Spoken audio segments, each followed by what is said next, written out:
vai ficar esse computador assim? Vai ficar essa tela? Aqui vai ficar essa tela assim mesmo? Normal?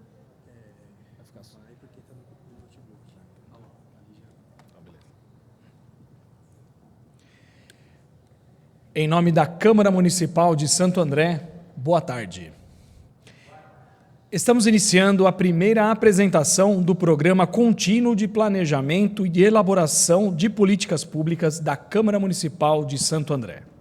Este programa é estabelecido pela Resolução número 16 de 2023 e, nesta oportunidade, contará com a participação dos alunos do curso de Políticas Públicas da Universidade Federal do ABC, campus São Bernardo do Campo.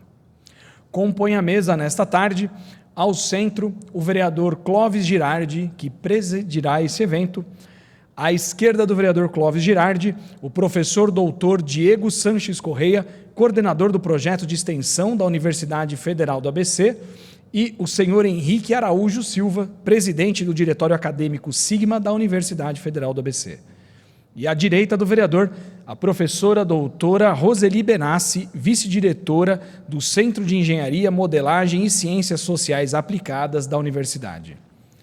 Na tarde de hoje serão apresentados os seguintes projetos: proposta de implementação de Plano Municipal pela Primeira Infância em Santo André, modelos de financiamento para o projeto Tarifa Zero em Santo André, segurança cicloviária em Santo André, priorização estratégica com base em diagnóstico geoespacial, Programa Municipal de Monitoramento Ambiental e Vigilância de Vetores em Paranapiacaba e, por fim, o projeto Segurança Pública e Urbanismo Tático. Informamos que justifica a sua ausência nessa tarde, também cumprimenta a todos pelo evento, a professora doutora Mônica Schroeder, vice-reitora da Universidade Federal do ABC, que estende a todos a seguinte mensagem: registramos nossa alegria por este projeto e nosso reconhecimento pela importância de tal parceria com a Câmara dos Vereadores de Santo André, abrindo a possibilidade de contribuição direta de nossa instituição com o desenvolvimento municipal e regional. E antes da abertura, informamos a todos os presentes que este evento está sendo gravado e, posteriormente, estará disponibilizado no canal TV Câmara Santo André no YouTube. Teremos agora, então, a abertura oficial do evento e, para tanto, gostaríamos de passar a palavra ao vereador que o presidirá, vereador Clóvis Girardi. Boa tarde a todas e todos. É um prazer receber cada uma e cada um de vocês aqui hoje. Queria começar saudando essa mesa tão representativa. Eu já fui presidente do diretório acadêmico também, e é muito bom ver que o DA segue sendo uma entidade importante, aqui representada pelo Henrique. Professor Diego, agradecer e parabenizar pelo trabalho à frente do curso de Políticas Públicas, quando era coordenador, e agora desse projeto. Professora Roseli, também representando o SEX, que é o nosso centro lá importante da universidade. Eu queria começar dizendo que essa é uma iniciativa do vereador Wagner Lima, do Partido dos Trabalhadores. Wagner aprovou essa resolução aqui na Câmara no ano passado, eu não era vereador, e ele, enfim, ficou incumbido de fazer esse início dessa aproximação. Então, Wagner hoje está se recuperando aí de um processo de saúde, por isso não está aqui presente, mas certamente está muito feliz de ver a presença de cada uma e cada um aqui, de ver os trabalhos sendo apresentados, de ver essa resolução sendo colocada em prática e de ver como isso pode contribuir para o engrandecimento institucional da nossa Câmara e também da nossa universidade. Então, a gente deseja aí o pronto restabelecimento do Wagner, que possa voltar e acompanhar outros trabalhos, outras iniciativas, e assim que voltar aos trabalhos também, certamente vai ler todos os projetos e a gente vai encaminhar as coisas juntos aqui dentro. Dizer que é uma felicidade e até uma emoção de ver estudantes da UFABC ocupando esse espaço aqui mais uma vez. Isso é algo que foi bandeira da nossa campanha no ano passado e que é bandeira central do nosso mandato, que tem pouco mais aí de 100 dias de atuação legislativa. E é muito bom ver como, nesses primeiros meses do ano, nós já tivemos várias visitas de estudantes da UFABC aqui, tivemos outras ações de aproximação da universidade, não só aqui dentro da Câmara Municipal, não só com a produção técnica, mas também fazendo e elaborando política. Porque a situação de segurança no entorno do campus de Santo André, majoritariamente, não é só uma ação institucional, né? E a gente vem avançando muito nisso, e iniciativas como essa contribuem muito para essa aproximação de uma instituição tão importante, certamente a instituição de ensino mais importante do ABC, com a nossa Casa Legislativa de Santo André, que representa o povo andreense, e que está muito feliz de receber vocês aqui. Eu não vou me alongar muito, mas eu sou pesquisador também, agora estou no mestrado, e eu estudo arranjos institucionais de governança colaborativa. O nome é extenso, mas isso é um pouco do que a gente está fazendo aqui, né? A gente, a partir de um arranjo institucional, estamos aqui executando uma política pública a partir da Câmara Municipal, em parceria com a universidade, num arranjo colaborativo. Isso é um prazer enorme ver como o que a gente estuda na universidade é também colocado em prática, e viver esse momento também é muito importante para mim. Eu já li todos os projetos, os relatórios estão aqui também, e eu quero dizer que eu estou muito feliz desde já com o resultado apresentado por cada um e cada um de vocês nos grupos, e certamente a apresentação agora vai ser show de bola. Obrigado, gente.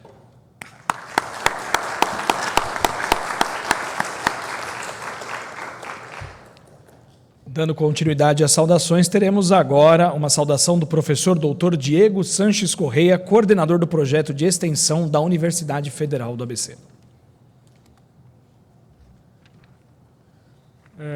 Boa tarde a todos. Queria começar cumprimentando o vereador Clóvis, agradecer imensamente pela acessibilidade, por estar aqui presidindo essa sessão e por nos ter disponibilizado tempo e energia durante todos esses meses em que os alunos estiveram trabalhando nesses relatórios, né? Queria cumprimentar a Roseli, vice-diretora do SEX, que nos apoiou, nos apoia sempre, já há 4 anos, junto com o professor Marcos. Cumprimentar o Henrique, presidente do Diretório Acadêmico Sigma, que também compôs um dos grupos de trabalho aqui, o grupo de primeira infância, né? E queria cumprimentar a todas e todos os presentes, estudantes, ouvintes, aqueles que vão assistir no YouTube. Queria também fazer uma saudação ao vereador Wagner Lima e ao seu assessor, Gabriel Boscardin de Moraes, que juntos idealizaram esse projeto lá nos idos de 2023. Gabriel Boscardin é aluno da UFABC e estava assessorando o Wagner Lima quando ambos tiveram essa ideia. Eles convidaram alguns coordenadores de curso. Na época eu era coordenador do Bacharelado de Políticas Públicas, já não estou mais nessa função há cerca de 2 anos, mas eu vim com outros coordenadores de curso do SEX, né, cursos do SEX, e a gente ajudou na elaboração dessa resolução. A resolução ela foi aprovada por unanimidade por todos os vereadores da Casa, o que eu também elogio, né, essa vontade, essa maturidade para tocar uma parceria com a Universidade Federal aqui do ABC, e isso mostra o compromisso da Casa, né, com políticas públicas baseadas em evidência, baseadas em conhecimento científico, essa vontade potencial, né, de dialogar com nós da universidade, alunos, docentes. Então, a resolução ela já existe, a gente está tendo a honra de inaugurar esse programa hoje, né, com as apresentações de 5 grupos de trabalho. Eu espero que seja a primeira de muitas, eu espero que futuramente mais vereadores se engajem, mais alunos também se engajem, mais docentes, e que essa parceria só cresça e se institucionalize na prática também. Eu acho que o Poder Legislativo Municipal tem muito a ganhar com esse diálogo com a universidade, e a universidade também tem muito a ganhar com esse diálogo com a Câmara dos Vereadores. Eu acho que a gente está aqui encontrando um ponto de sinergia em benefício daquilo que mais importa, que é o desenvolvimento da região, o desenvolvimento de Santo André e o bem-estar dos munícipes. Então, é isso, sem mais delongas, cumprimento a todos e espero que seja a primeira de muitas atividades como essa. Obrigado.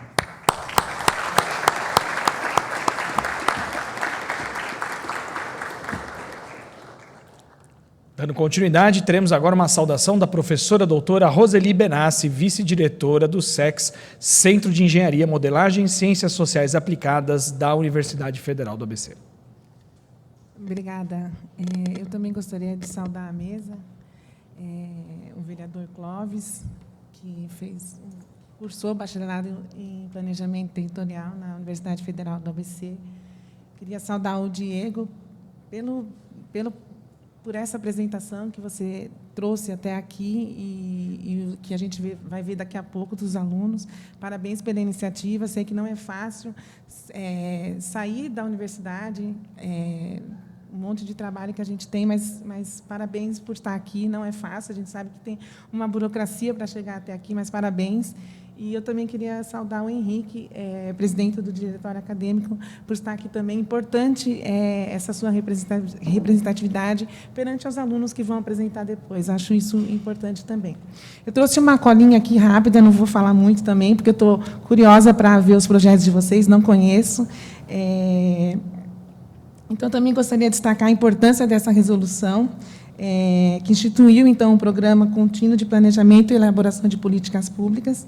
Essa iniciativa representa um avanço significativo para consolidar um espaço institucional voltado na formação prática e crítica na elaboração de políticas públicas, com foco na realidade concreta e nos desafios da sociedade, dos quais eu tenho certeza que vocês foram buscar.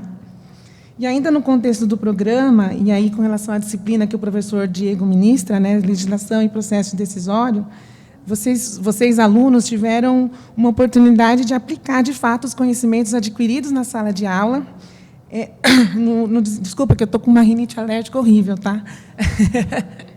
Não chove, então, no desenvolvimento de propostas reais de políticas públicas, essa experiência, ela permitiu não apenas o aprofundamento teórico de vocês na sala de aula, mas também o exercício da cidadania e da responsabilidade social, importantíssimo, e centrais na formação,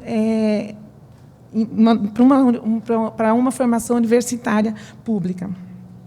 A participação ativa de vocês reforça o papel da universidade pública como um espaço de reflexão, criação e transformação social. Vocês podem, às vezes, não lembrar muito do que vocês aprenderam ao longo dos anos aí da universidade. Algumas coisas vocês vão esquecer, mas o dia de hoje eu tenho absoluta certeza que vocês não vão esquecer a importância disso, de vocês estarem aqui hoje e o papel relevante na vida de vocês com relação a isso. A participação ativa de vocês reforça, então, o papel da universidade pública como espaço de reflexão, criação e transformação social.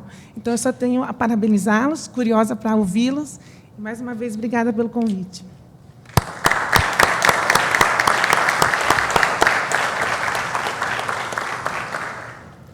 E teremos agora a saudação do aluno Henrique Araújo Silva, presidente do Diretório Acadêmico Sigma da Universidade Federal do ABC.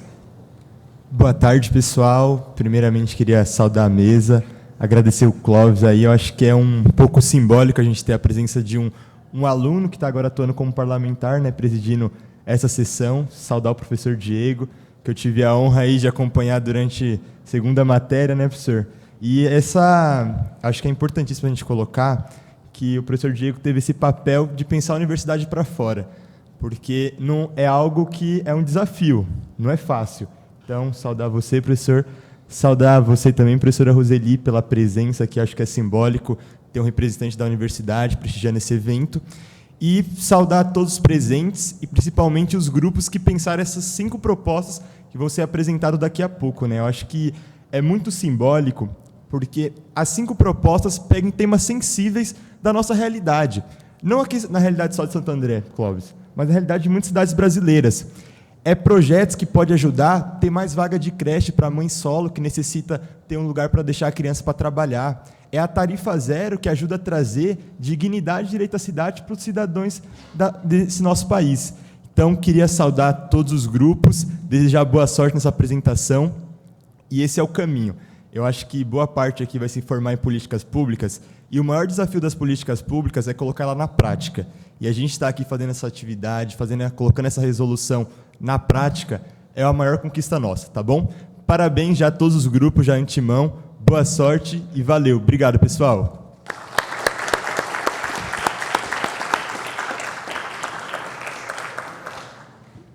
Por fim, gostaríamos de convidar para uma saudação o Dr. Wagner Iene, presidente da Comissão de Direito Digital e Proteção de Dados, representando neste ato a 38ª subseção da Ordem dos Advogados do Brasil, a OAB de Santo André. Então, convidamos o Dr. Wagner Iene a se dirigir à tribuna.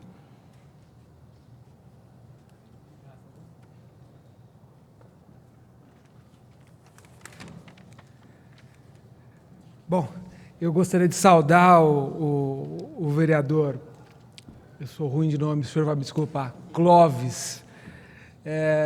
Em seu nome, todos os membros da mesa, demais autoridades presentes, todos os alunos e os professores da Universidade Federal do ABC. Eu tenho muito orgulho de estar perto da Universidade Federal do ABC e de estar aqui nessa casa, porque eu tenho muito orgulho de morar em Santo André, de ser cidadão dessa cidade.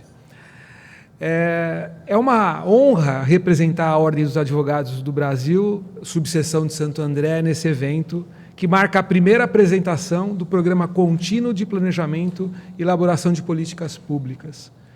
A OAB, como entidade essencial à administração da justiça e à defesa da Constituição, dos direitos humanos e do Estado Democrático de Direito, reconhece a importância de iniciativas como essa, que promovem o diálogo entre o poder público, a academia e a sociedade civil organizada. O envolvimento dos estudantes da Universidade Federal do ABC neste programa é um exemplo inspirador, de verdade, inspirador,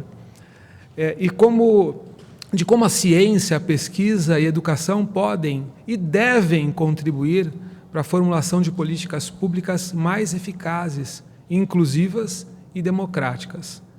Afinal, o planejamento responsável e participativo é um dos pilares de uma gestão pública voltada ao interesse coletivo.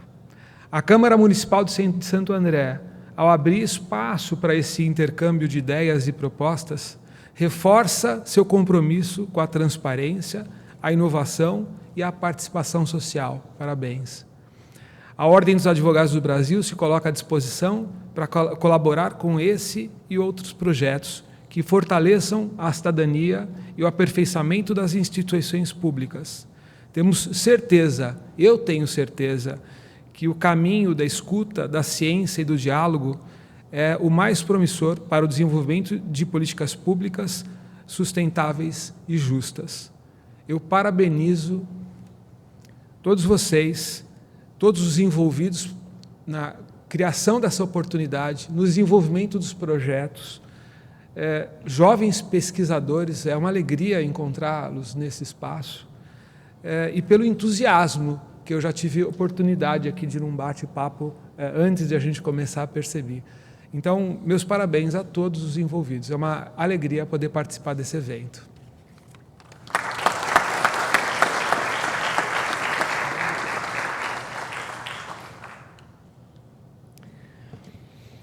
Passaremos agora, então, para a apresentação dos trabalhos. Lembrando a todos os grupos que todos os grupos terão o mesmo tempo de 15 minutos para realizarem suas apresentações, suas explanações. Serão alertados conforme o tempo estiver se esgotando, para que possam fazer a conclusão do raciocínio. Tá bem? Então, o primeiro grupo que fará a apresentação trará aqui ao plenário o seguinte tema: Proposta de implementação de Plano Municipal pela Primeira Infância em Santo André. O grupo foi orientado pelo professor doutor Diego Sanches Correia e é formado pelos alunos Heloísa Correia Rodrigues, Henrique Araújo Silva, Matheus Macor de Oliveira, e o trabalho será apresentado pela aluna Laís Maria Guedes de Melo Santos, a quem convidamos a se dirigir à tribuna.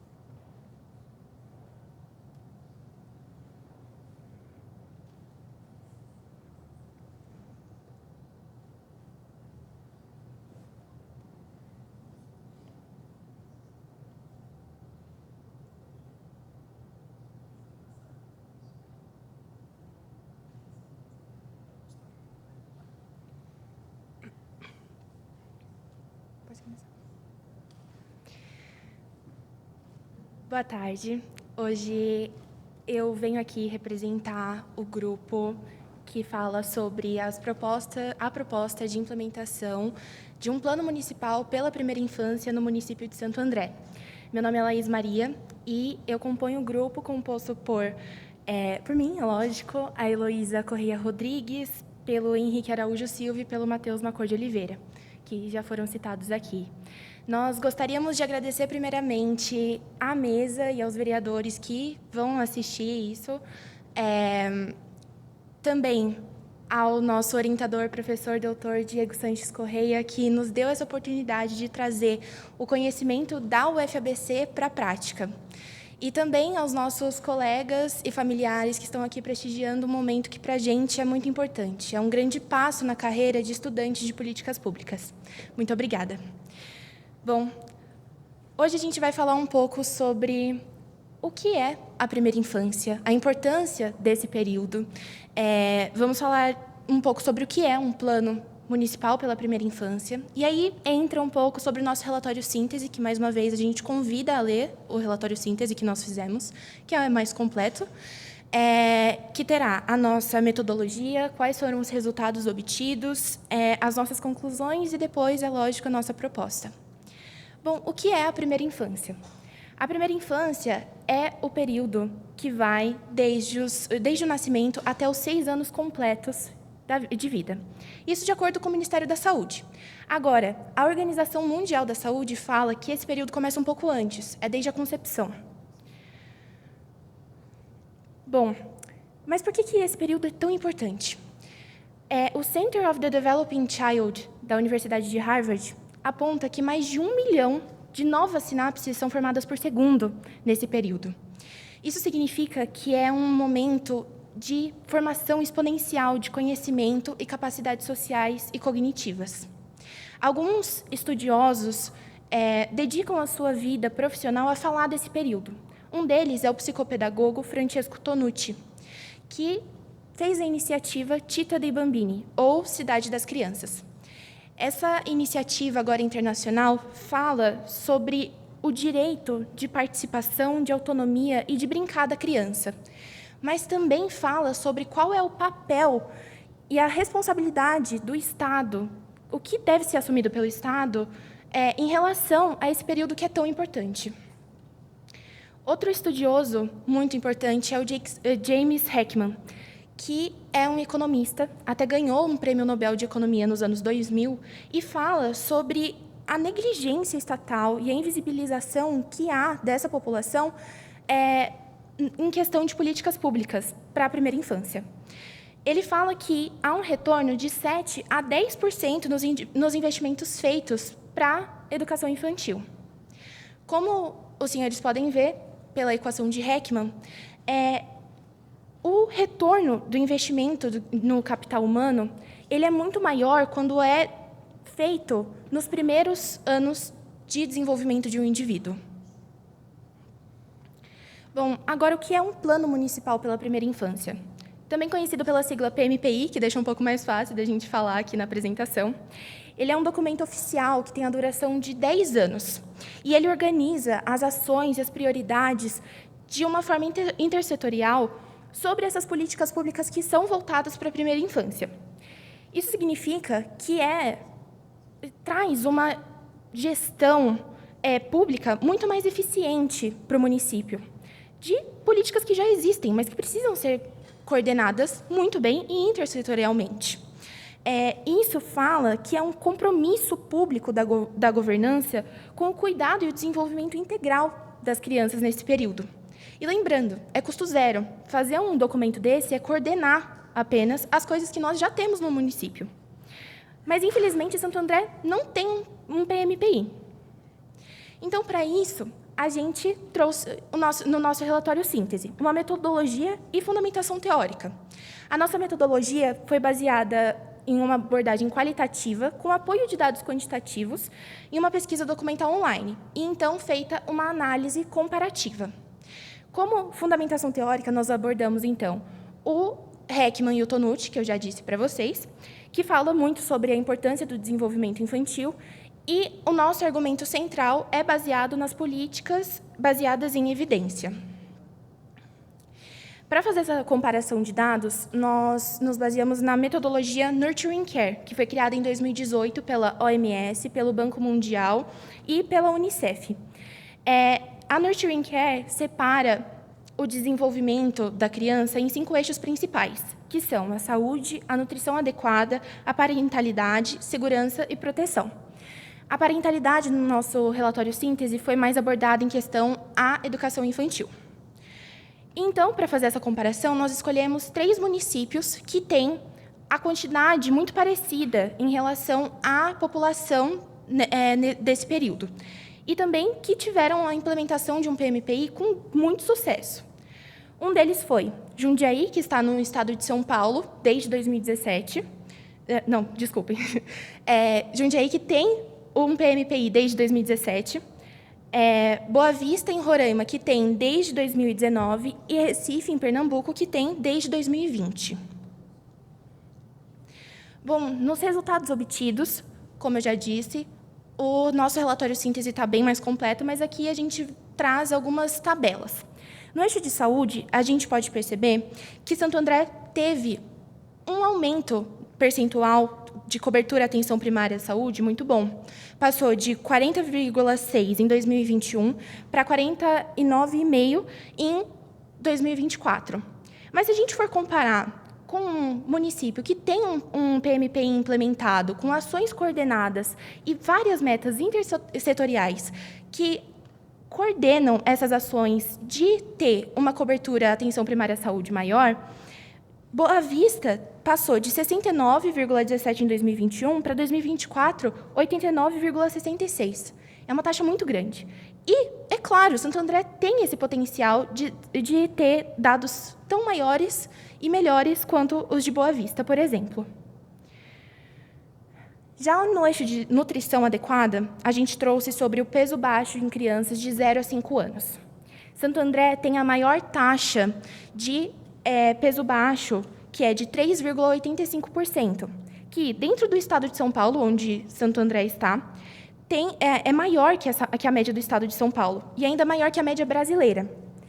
Agora, Recife, que tem muitas metas que coordenam a garantia de uma nutrição segura, das crianças terem o que comer, tem 2,51% apenas, se comparado com a do estado em que está, que é Pernambuco, que já tem 4,46%. Lembrando que o peso baixo em crianças pode dizer sobre a insegurança alimentar e também sobre a desnutrição dessas crianças. É muito grave. Já no eixo de segurança, nós temos as notificações de casos de violência contra crianças de 0 a 4 anos.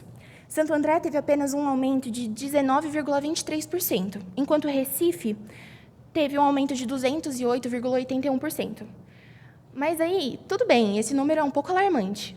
Agora, se a gente for entender realmente o que o Plano Municipal pela Primeira Infância em Recife traz, é a questão de identificar os casos, porque o que acontece são subnotificações, casos que acontecem, mas que o Estado não conhece sobre essa situação e, então, não lida com eles.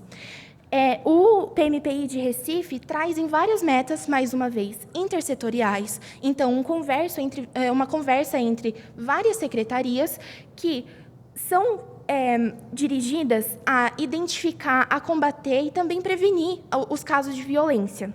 Santo André, mais uma vez, tem muitas políticas que são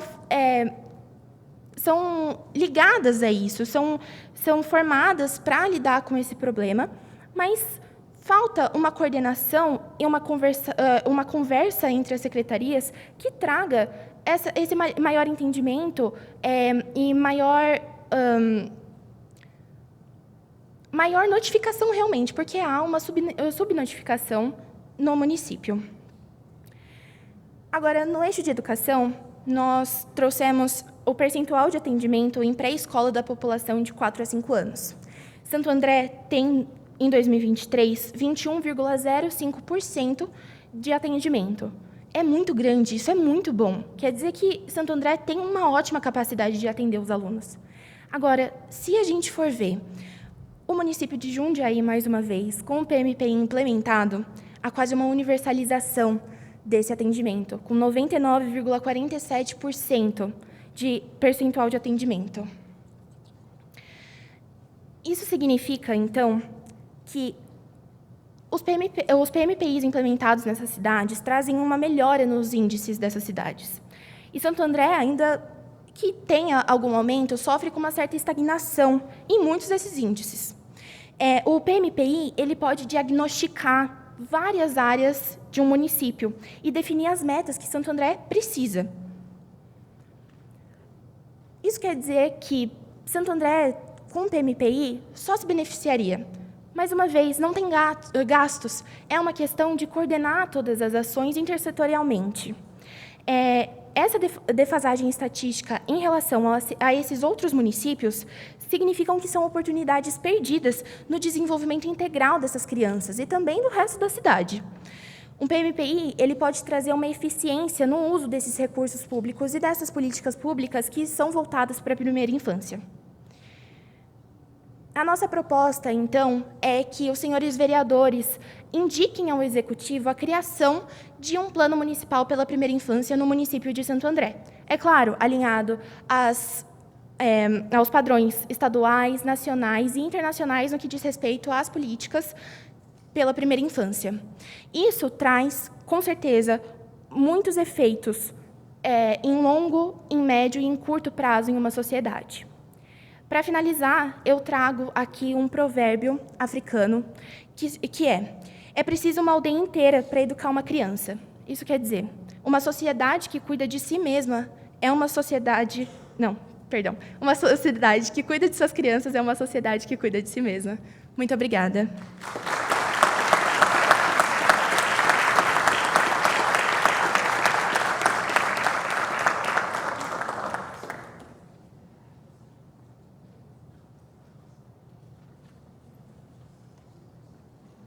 Parabéns, aluna Laís Maria Guedes de Melo Santos, representando o seu grupo, pela belíssima apresentação nesta tarde. Dando continuidade à explanação dos projetos, teremos agora o trabalho que será apresentado com o seguinte tema: Modelos de financiamento para o projeto de tarifa zero em Santo André. O projeto também foi orientado pelo professor doutor Diego Sanches Correia e foi trabalhado pelos alunos Giovana Mairinque Dias, Roger Menezes Pinheiro e será apresentado pela aluna Lara Machado Siqueira, a quem convidamos a se dirigir à tribuna.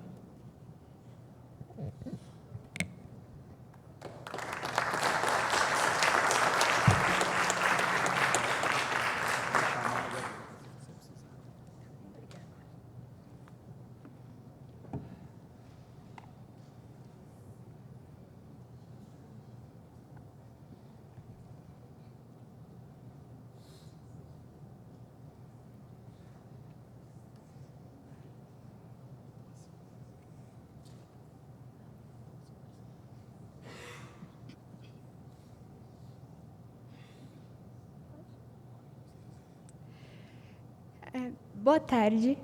Gostaria de agradecer, em primeiro lugar, à mesa, aos presentes, aos servidores, a todo mundo que veio prestigiar esse momento tão importante para a Universidade Federal do ABC e para a Câmara de Santo André. Nós hoje viemos apresentar o projeto de financiamento do projeto de tarifa zero, um projeto que vem ascendendo nos últimos tempos e que encontra sua dificuldade no financiamento. E é nisso que a gente foca o nosso trabalho hoje. Certo. Então, o projeto Tarifa Zero, ele propõe no seu cerne uma mudança no projeto como um todo, não só no sistema tarifário.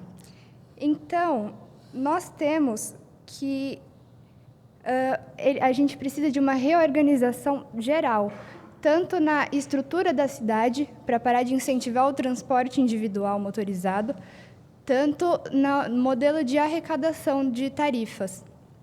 Para isso, a gente precisa observar todo o projeto da cidade, todo o plano orçamentário da cidade, para que a gente possa encontrar uma maneira sustentável de financiar esse projeto tão importante para todas as pessoas que residem e não só um grupo, como atualmente acontece. Bom, atualmente o modelo de transporte ele se baseia na arrecadação de tarifas com base no cálculo de pessoas que pagam essas tarifas. Então, o que acontece? As pessoas que utilizam o transporte público para acessar lugares e trabalho e lazer, elas pagam integralmente o valor dessa parcela que participa de grupos que não possuem a necessidade de pagar. Muito interessante essa proposta, e que existe em praticamente todos os municípios que têm o sistema de tarifas, mas o modelo em que ela se encontra atualmente perpetua ainda mais a desigualdade. Isso acontece, a gente pode ver os números. O tempo gasto no transporte público é de 60 minutos, enquanto o de transporte individual é de 25. Isso acontece por causa do desestímulo da própria cidade no uso do transporte coletivo. Nós temos também, por causa disso, uma queda na demanda. Haja visto que, com o transporte caro, atualmente é R$ 5,90 na cidade de Santo André, e com o tempo que demora, com a dificuldade, com a insegurança, com o tempo que vai ser levado para você conseguir fazer percursos que talvez com aplicativos de transporte iriam muito mais rápido, acabam sendo extintos. O que acontece é que essa extinção leva à falta de acesso a outras políticas. Então, a gente nota um número muito grande de pessoas que não conseguem acessar a saúde, por exemplo, porque existe o preço da tarifa, existe a dificuldade de acesso em certos lugares e o obstáculo que o transporte causa na vida dessas pessoas, quando ele deveria estar sendo um incentivo.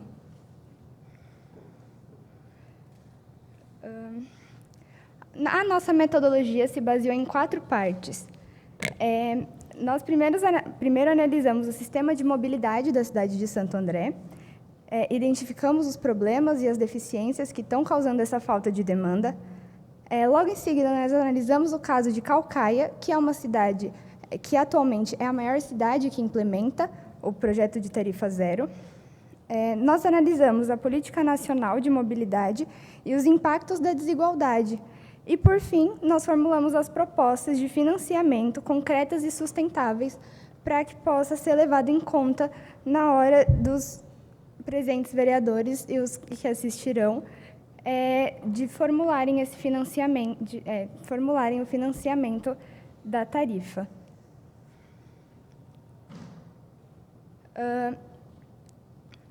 O ônibus, atualmente, é o principal meio de transporte das classes C, D e E, com as porcentagens indicadas no slide. Então, a gente leva em conta que uma família, uma pessoa que hoje em dia receba um salário mínimo, ela gasta cerca de 14,3% se ela usa 2 transportes por dia. Esse valor se torna mais alarmante quando a pessoa utiliza 2 transportes, sendo um trem e o ônibus. O caso da maioria da população que trabalha na cidade de Santo André, podendo chegar a 27% do salário. Esses números, eles escondem rostos. A maioria deles são mulheres negras. Nós observamos na nossa pesquisa que mais de 50% da população em situação de pobreza na cidade de Santo André são mulheres. Dentre essas mulheres, observam-se mulheres negras. Então, e as mulheres também, atualmente, são o maior número de pessoas que utilizam o transporte público. Então, a gente observa que o modelo atual, ele, além de injusto, ele promove a desigualdade.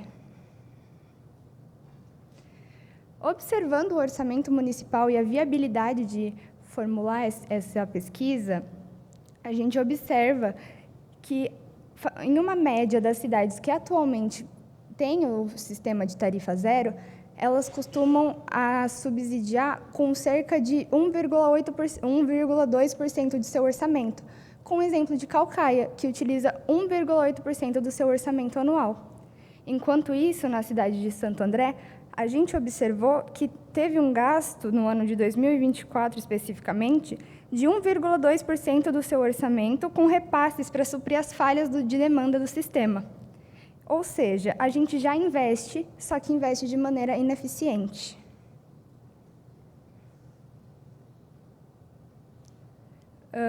A tarifa zero também implica na economia local. Os lugares que implementaram tarifa zero e a gente tem o acesso a essas informações de arrecadação de ISS, demonstram que a arrecadação subiu muito, como no caso de São Caetano, que no ano de 2022, um ano antes da implementação, foi de 252 milhões, enquanto no ano de 2024 ele subiu para 364,6 milhões no arrecadamento de ISS. Caucaia também observou isso, e isso não foi observado em nenhum dos outros municípios vizinhos. Ambas as cidades também observaram que teve um crescimento nos comércios locais, com os números sendo de 36% para São Caetano e 30% para Caucaia. Essas mudanças também não foram observadas nas cidades no entorno que não possuem essa política. Isso acontece porque, quando as pessoas param de usar o transporte público, param de gastar com o transporte público, no caso, elas começam a investir, e o dinheiro, investir no próprio bairro, e o dinheiro começa a voltar, a circular. Então, muito se pergunta sobre de onde vem o dinheiro para formular o tarifa zero. Muita gente fica com medo de que tenha que tirar da saúde, da educação, mas não é necessário. A gente vai mostrar que existem outras formas de financiar. Primeiramente, a gente estabeleceu uma comparação entre Caucaia e Santo André, onde a gente utilizou Caucaia, que é atualmente a cidade com a maior cidade do Brasil que implementou essa política, e Santo André, que talvez seja a próxima maior cidade, tomando o lugar de Caucaia. A principal diferença, além da área, é a densidade demográfica. A densidade demográfica de Santo André é muito maior do que a de Caucaia. Então, apresenta uma dificuldade muito grande por causa dessa grande demanda. Então, nós estabelecemos nossas estimativas com base nas estimativas do IPEA, onde eles calcularam que o custo para subsidiar a tarifa zero no país inteiro seria de 7,49 bilhões anuais. E aí a gente fez uma divisão, observando a população da cidade de Santo André, e chegou que o gasto seria mais ou menos 262 milhões ao ano para subsidiar integralmente a tarifa. Antes de iniciar a parte do financiamento, a gente observa a necessidade da reorganização das linhas, porque a cidade de Santo André ela tende a beneficiar muito o transporte individual. As reformas são feitas na cidade de forma que o transporte individual se torne mais fácil, enquanto o transporte público acaba se tornando um pouco mais difícil para as pessoas, o que aumenta o tempo também. O que acontece é que o tarifa zero traria uma chance do plano para a mobilidade segura de implementar essa proposta que ele veio a sugerir, da mudança e encurtamento das linhas, além de criação de polos de integração, para que a tarifa zero seja colocada de forma mais eficiente como um todo. Bom, dentre as formas de arrecadação possíveis, temos, primeiramente, o IPVA. Apenas em 2024, a cidade de Santo André arrecadou cerca de 245 milhões com esse imposto. Essa medida é necessária, haja visto que ela segue os princípios da justiça tributária, onde quem polui mais, contribui mais, já que essa política é algo que que envolve as pessoas que possuem veículos. E o gasto deve ser, 50% do gasto deve ser voltado para reformas dentro do município. Depois, nós temos o IPTU, cuja arrecadação anual gira em torno de 300 milhões de reais. Logo, se a gente conseguisse organizar uma mudança, um redirecionamento dessa arrecadação, a gente conseguiria subsidiar cerca de 30% a 40% do tarifa zero.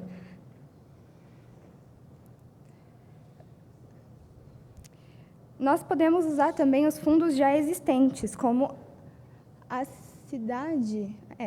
cidade de São Caetano do Sul, que atualmente utiliza o Fundo Municipal de Trânsito, que gera uma receita relevante e é suficiente para subsidiar uma boa parte da tarifa de São Caetano do Sul.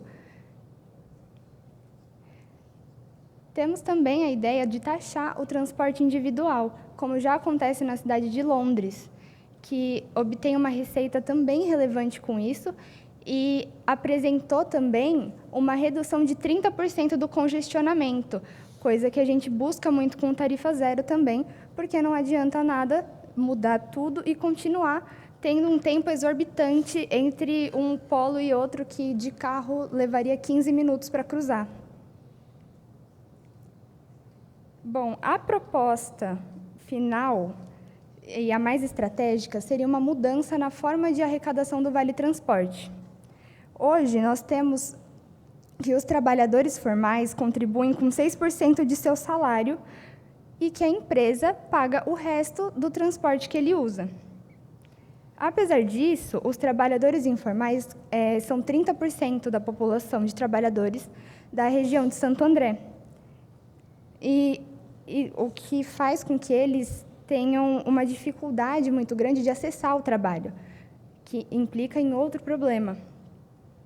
O que propomos é que o modelo de arrecadação sairia da folha salarial, ou seja, as empresas de grande e médio porte contribuiriam com um percentual de 1,5% a 3,5%.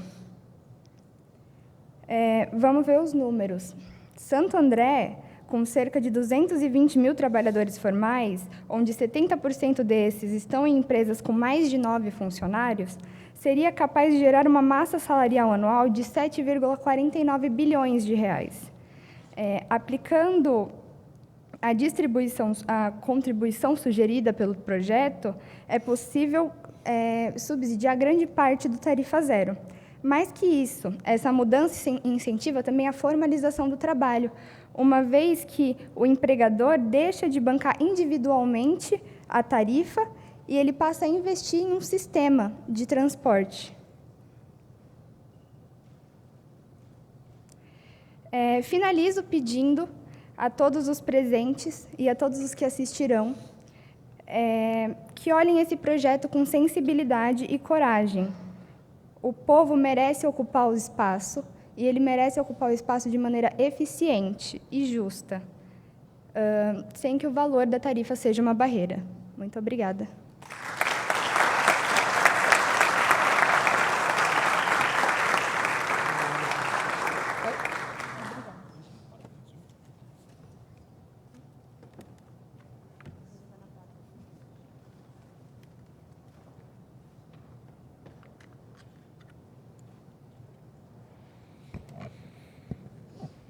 Agradecemos à aluna Lara Machado Siqueira, em nome de seu grupo, pela belíssima apresentação nesta tarde. O terceiro projeto, então, que será apresentado a todos aqui agora, terá o seguinte tema: Segurança cicloviária em Santo André, priorização estratégica com base em diagnóstico geoespacial. O trabalho, que também foi orientado pelo professor doutor Diego Sanches Correia, será apresentado pela aluna Tatiane Mayumi Yanase Piccolo, a quem convidamos a se dirigir à tribuna.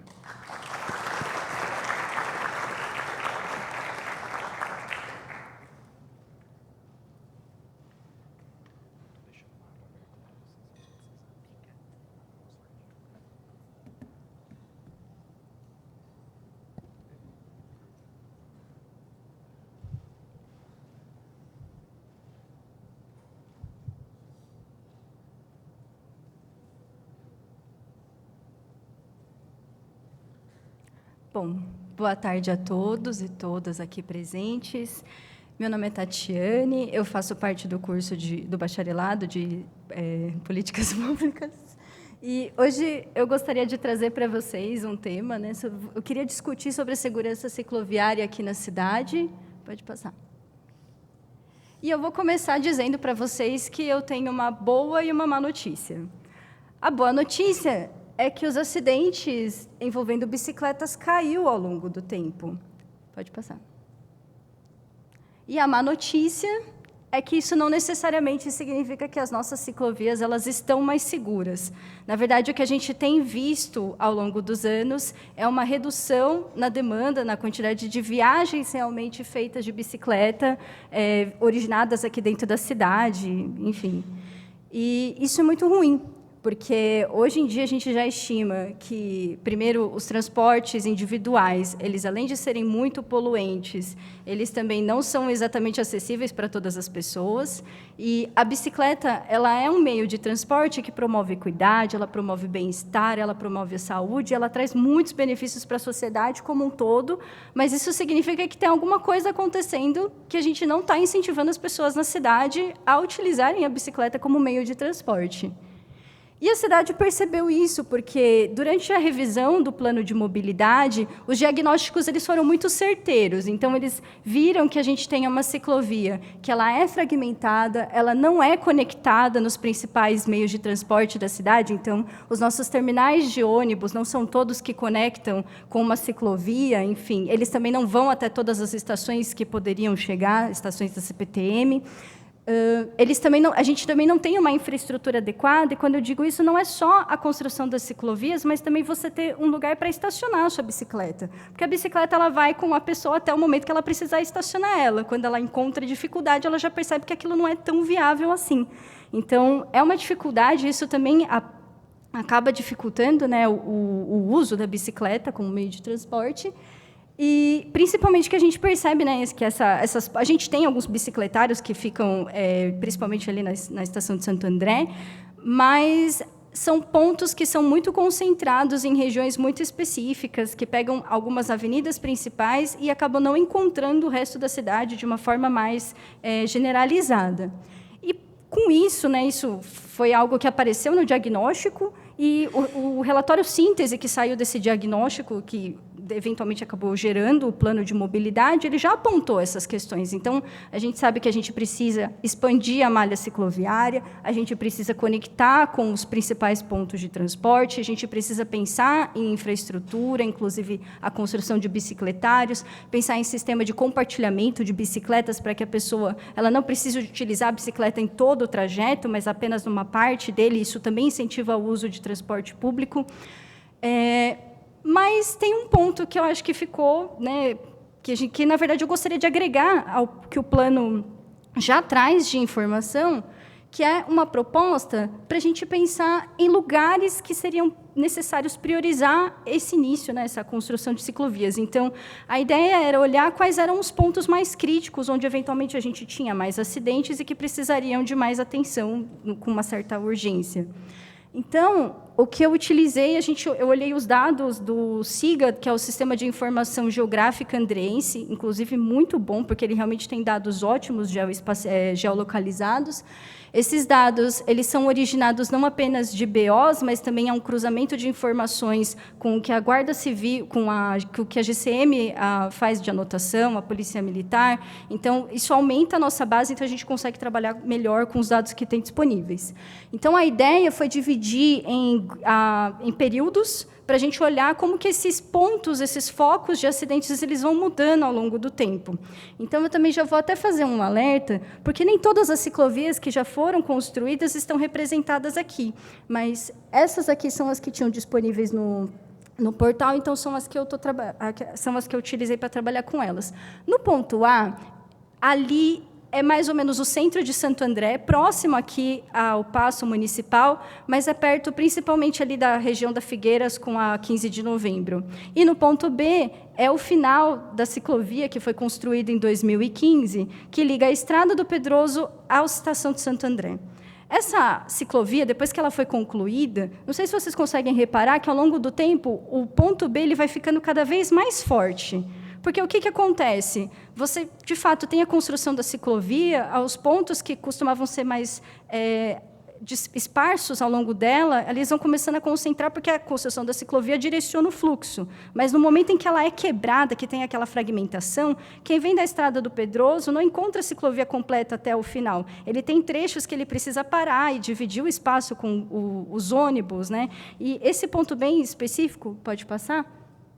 É justamente esse ponto aqui que eu trago para vocês. O que eu pintei em vermelho seria o que deveria ser, talvez, a continuação da ciclovia, porque ela para ali no meio da calçada, e aí a pessoa ela precisa atravessar por uma rua que ela não consegue, tipo, não tem as faixas de pedestre para o pessoal atravessar, mas ela não é muito prática para quem está realmente com a bicicleta. Então, o que acontece? O pessoal acaba se aventurando ali no meio daquele trecho para poder atravessar a rua e acaba encontrando acidentes. Então, você tem acidentes, principalmente... no caso que o que eu estava mostrando são com ciclistas, mas é sempre envolvendo ônibus, carros, motocicletas, enfim. Então, ali é um ponto que, por ter justamente essa quebra de continuidade da ciclovia, é onde você acaba trazendo um pouco mais de insegurança para o ciclista. E aí, só para trazer como um exemplo de como a literatura ela costuma abordar o que traz, de fato, a segurança para o ciclista. Essa imagem à direita, na verdade, ela representa uma ciclovia que vem provavelmente uma rodovia ali na Holanda. Então, eu entendo que a gente tem uma baixa urbanização ao redor ali desse trecho, mas o que eu queria trazer de importante é a continuidade da ciclovia e a necessidade de você criar uma clara separação, e não precisa ser por um poste, não precisa colocar uma divisão física, mas isso tem que estar bem pintado, tem que estar bem demarcado, para mostrar qual é o espaço do ciclista e qual é o espaço do motorista. E isso é muito bom para que você consiga criar uma ciclovia que crie, de fato, um trajeto mais seguro para eles. Pode passar. E aqui seria a representação do ponto A, que também, ao longo do tempo, ele vai começando a ficar um pouco mais marcado. Então, aqui, na verdade, tem a questão também, aqui não tem ciclovias, tá, que façam o manejo de quem sai da Figueiras, tenta entrar na Adolfo Bastos, ou quem sai da 15 de novembro, tenta passar por qualquer uma daquelas vias. Mas, além disso, além de ter, talvez, essa necessidade de criar uma eventual ciclovia por ali, pensar numa solução, também é importante, a gente tem, por exemplo, a passagem de pedestre bem demarcada, se vocês pensarem assim, é só o ciclista seguir o tempo do semáforo. Mas, muitas vezes, não é isso que acontece. O que acontece é que o ciclista, quando ele vai tentar atravessar para ir, por exemplo, para Adolfo Bastos, ele não consegue ver o carro que vem atrás, ele também não sabe. O motorista que está indo também, às vezes, eles disputam o espaço, porque um quer ver quem passa mais rápido, eles acabam se acidentando. Então, é importante também trazer que, às vezes, não basta só o espaço ou a ciclovia, mas também pensar em focar nessas políticas públicas de incentivar, de conscientizar, de trabalhar com educação no trânsito, de trabalhar com respeito, porque, na prática, às vezes, você tem todas as condições para criar a separação da via, mas, muitas vezes, o que importa também é essa conscientização de dividir o espaço com respeito entre todo mundo. Então, é algo que também é importante que seja feito para que a segurança possa ser algo cultural e não apenas algo criado dentro das vias. Pode ir. Então, por fim, eu queria trazer essas indicações para que seja possível olhar nesses pontos com um pouco mais de cuidado, porque eles vão apresentando um aumento na taxa de acidentes ao longo do tempo, mas também trazer justamente essa mensagem, né, de que promover a mobilidade é investir numa cidade mais humana, mais saudável e mais justa. A bicicleta ela é um meio de transporte muito barato, ela é menos poluente e ela tende a trazer benefícios sociais muito grandes que não beneficiam só uma pessoa, quem utiliza, mas a sociedade como um todo. Obrigada.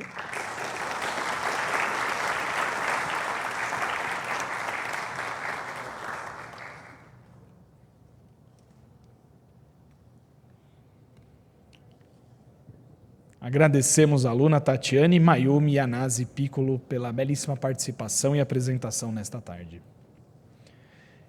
E dando continuidade aos trabalhos, teremos a quarta apresentação dessa tarde do programa que terá do projeto, que terá o seguinte tema: Programa Municipal de Monitoramento Ambiental e Vigilância de Vetores em Paranapiacaba.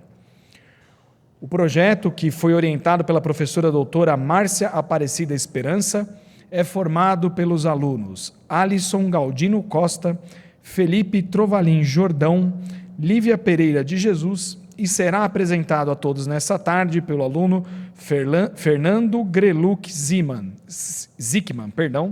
a quem convidamos a se dirigir à tribuna nesta tarde.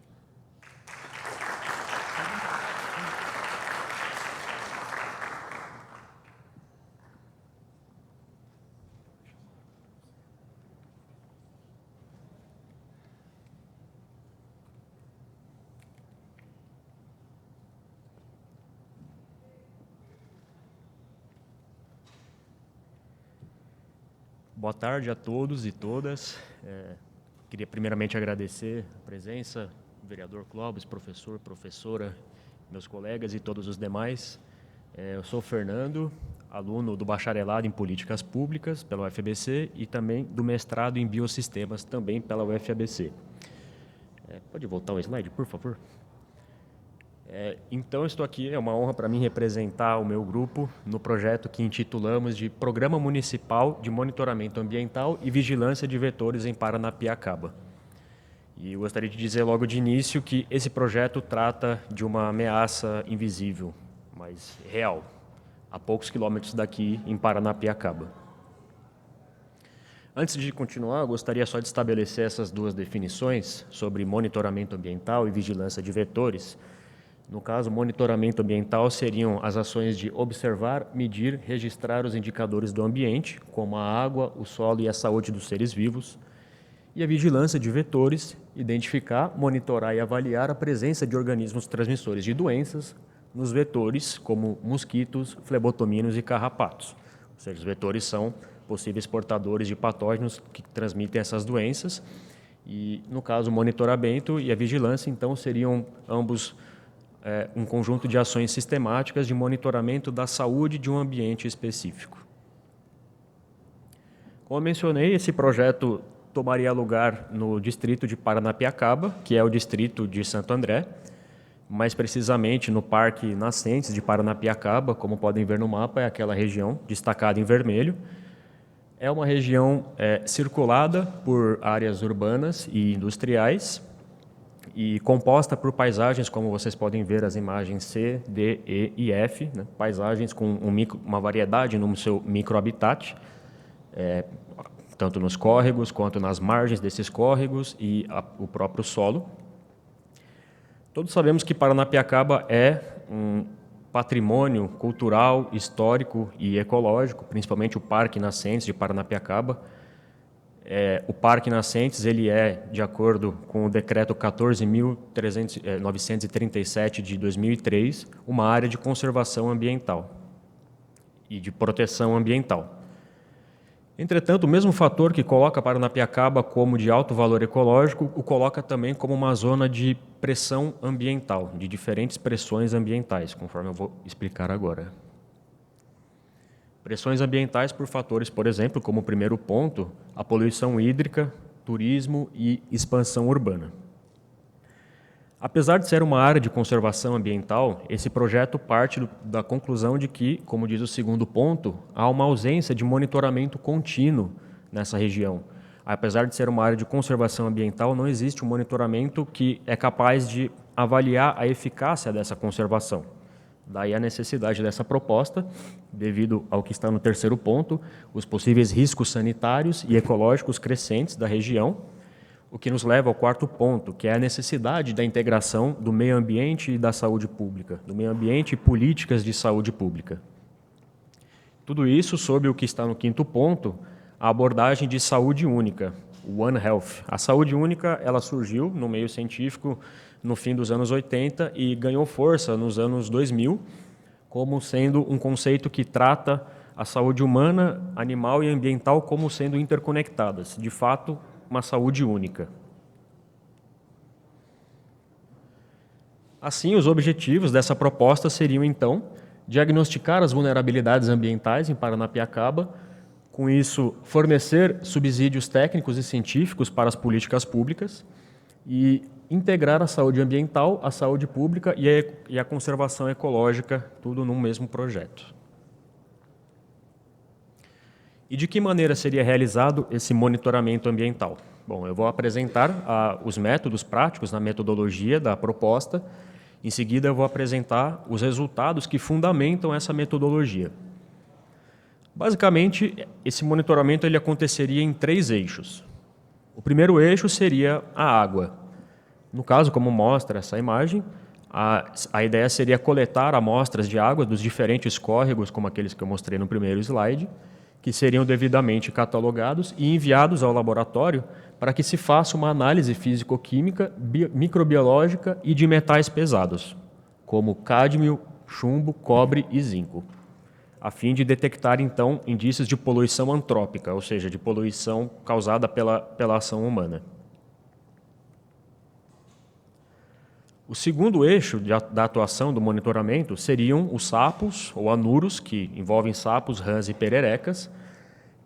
E por que os sapos? Eles são amplamente utilizados em estudos de monitoramento ambiental, principalmente pelas características da sua pele, porque é uma pele que é altamente permeável. Os anuros eles fazem a absorção de água pela pele, eles respiram pela pele, o que os torna muito sensíveis a qualquer tipo de alteração no ambiente. E um segundo motivo seria, como podem ver na imagem, devido ao seu ciclo de vida, que são basicamente 3 estágios. O estágio de ovas, que depois eles viram as larvas, né, os girinos, alguns sapos não passam por esse estágio, e depois a vida adulta. O que significa que esses sapos, durante o seu ciclo de vida, eles estão em diferentes microhabitats, o que os coloca como excelentes indicadores da saúde em cada um desses microhabitats. No caso, a ideia seria que eles fossem capturados nessas trilhas e submetidos a uma análise histológica dos fígados, uma análise do tecido dos fígados, porque já existe na literatura indícios de que lesões como necrose, congestão e inflamação no tecido do fígado estão relacionados com a presença de metais pesados. Então, os sapos seriam utilizados como bioindicadores de poluição por metais pesados. Esse seria o segundo eixo do monitoramento.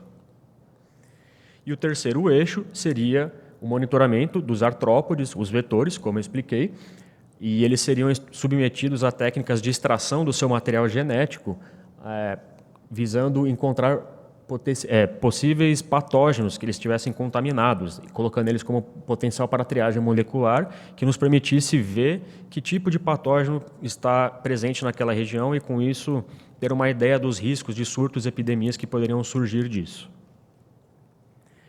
Aqui chegaremos no ponto mais importante da apresentação e, digamos, mais preocupante também, que são os resultados de um estudo que já foi feito no Parque Nascentes, pela UFABC, e que teve início em 2015 e encontrou os seguintes dados. Chamo a atenção de vocês para o primeiro dado. 100% dos sapos analisados apresentaram algum grau de lesão hepática devido à presença de metais pesados.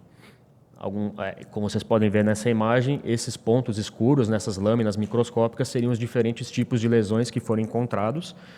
E como diz o segundo ponto, tanto nos reofílicos, que seriam as espécies que vivem a maior parte do tempo na água, quanto os arbóreos, nas árvores, e os terrestres, na terra, todos eles foram afetados em algum nível.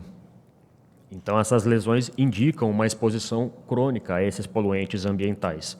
Isso foi encontrado já num estudo realizado em 2015 no Parque Nascentes.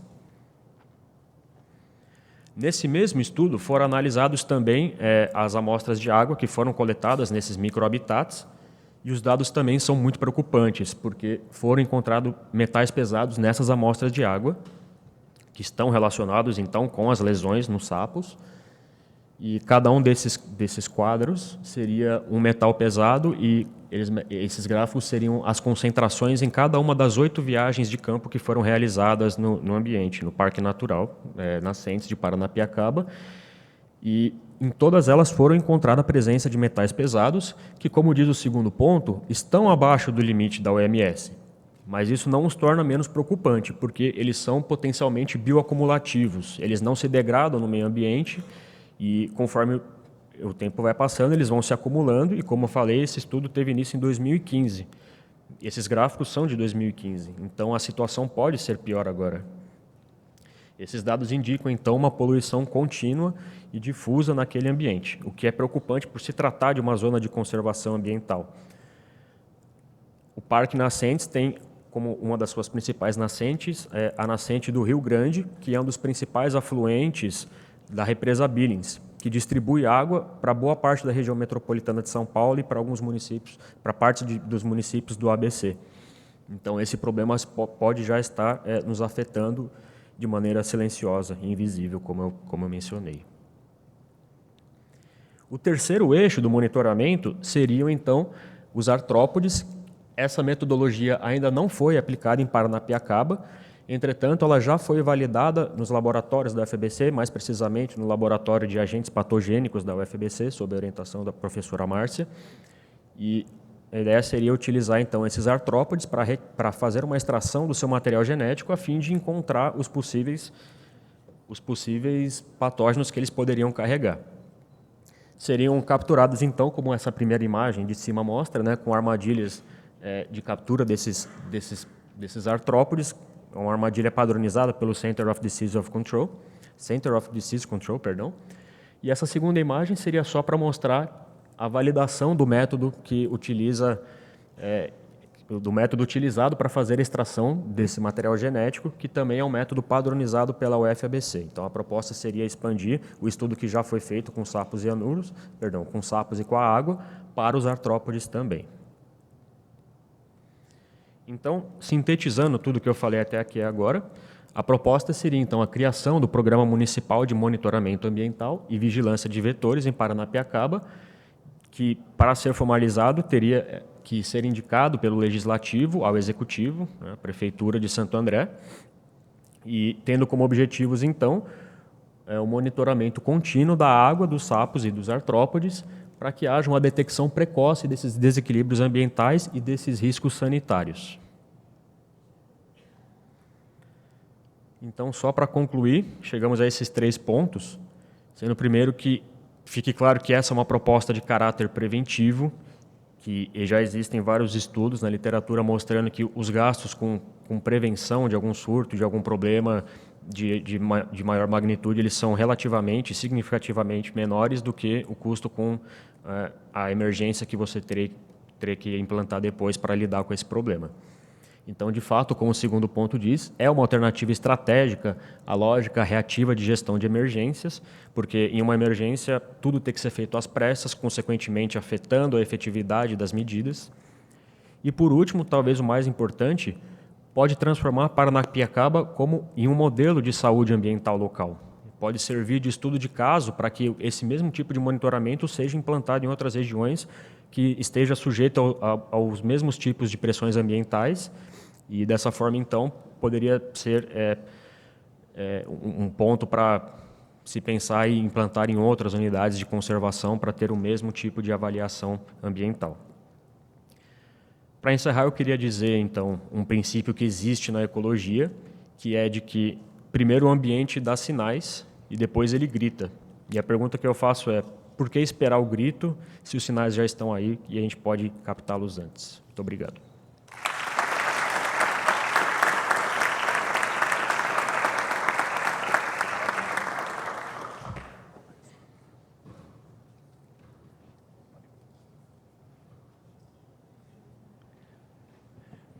Esta casa agradece ao aluno Fernando Greluk Zickman pela belíssima participação, representando o seu grupo nesta tarde.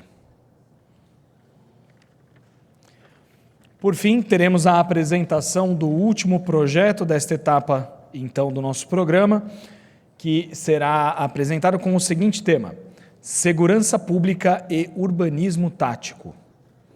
O projeto também foi orientado pelo professor doutor Diego Sanches Correia, e foi formatado pelo grupo Ana Carolina Félix, Laura Ferraz, Maria Clara Abreu e será apresentado pela aluna Gabriela Macedo Cota, a quem convidamos a se dirigir à tribuna para fazer a apresentação.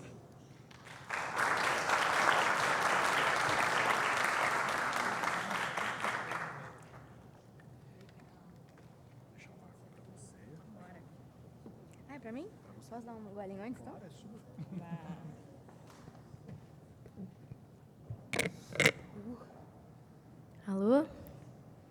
Pode mexer? Então tá. Boa tarde, pessoal. Eu gostaria de começar agradecendo a oportunidade de estar ocupando esse púlpito no dia de hoje. Agradeço também aos amigos e familiares, ao vereador Clóvis e ao Wagner Lima pela idealização do projeto, à professora Roseli e, em especial, ao professor Diego Sanches, que coordenou esse projeto incrível que transformou teoria em prática para nós do Bacharelado em Políticas Públicas. Eu me chamo Gabriela e hoje estou representando o grupo composto por mim, Ana Carolina Félix, que não pôde estar com a gente aqui hoje, Laura Ferraz, que está passando os slides, e a Maria Clara, que está bem ali. E eu vou conversar hoje com vocês um pouquinho sobre o nosso projeto de lei, que ele é chamado Segurança Pública e Urbanismo Tático no entorno do campus de Santo André da UFABC. Caso vocês estejam se perguntando, eu estou com os slides aqui embaixo porque eu não enxergo ali em cima. Bom, eu acredito que todos aqui presentes hoje compreendem a gravidade da situação da segurança pública nos entornos da UFABC. Fica evidente para nós, como comunidade acadêmica, que alguma medida, talvez não tão convencional, é necessária. Durante toda a formulação desse nosso projeto, a gente tinha uma frase em mente, que é: a nossa cabeça pensa onde os pés pisam. E quando nós temos medo de pisar, alguma coisa está errada. E, por isso, a gente está aqui propondo hoje integrar o urbanismo tático ao Plano Diretor Municipal de Santo André, com foco e justificativa no entorno do campus da UFABC de Santo André. E utilizar desse mecanismo de urbanismo tático como estratégia para enfrentar a violência crescente, ainda mais quando o policiamento ostensivo não está sendo eficaz. Mas agora, por que o entorno da UFABC? Espero que ninguém esteja se perguntando isso. Mas, para nós, como comunidade acadêmica, a segurança em torno de uma universidade ela não é apenas o caso de segurança pública. É também a obstrução ao direito de ir e vir e lutar por um futuro melhor, que apenas ao ingressar a uma universidade federal é possível. Existe um medo constante. Não importa se é no começo da manhã, meio-dia, começo de tarde, final da tarde e, principalmente, à noite. Nós sentimos permanentemente inseguros. E os altos índices de criminalidade no entorno da UFABC contribuem para isso, com roubos à mão armada e furtos. Tudo isso impacta não somente os estudantes, mas também os moradores que vivem essa dinâmica brutal todos os dias.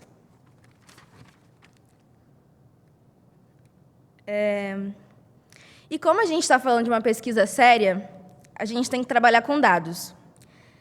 Nós utilizamos de uma análise quantitativa, com coletas de informações e reportagens, e, principalmente, relatos de moradores e estudantes do município, porque é assim que se faz política pública, ouvindo e entendendo as demandas da comunidade.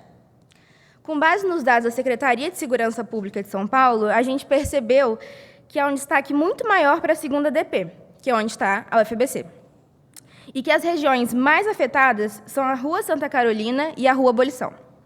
E a outra questão que a gente levantou é que há subnotificação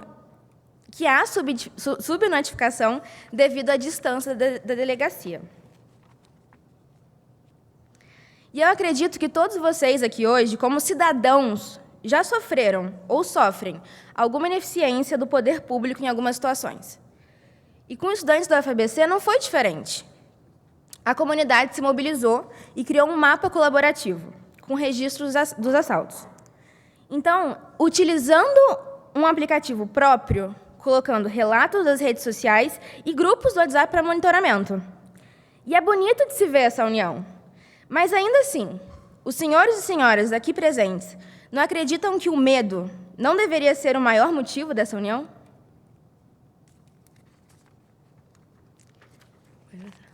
Aí, no caso, é o slide do aplicativo. Ele é um print, no caso, né? Esse aplicativo ele foi desenvolvido pelo Miguel Ângelo, aluno da UFABC, e ele é atualizado constantemente, de forma colaborativa, claro.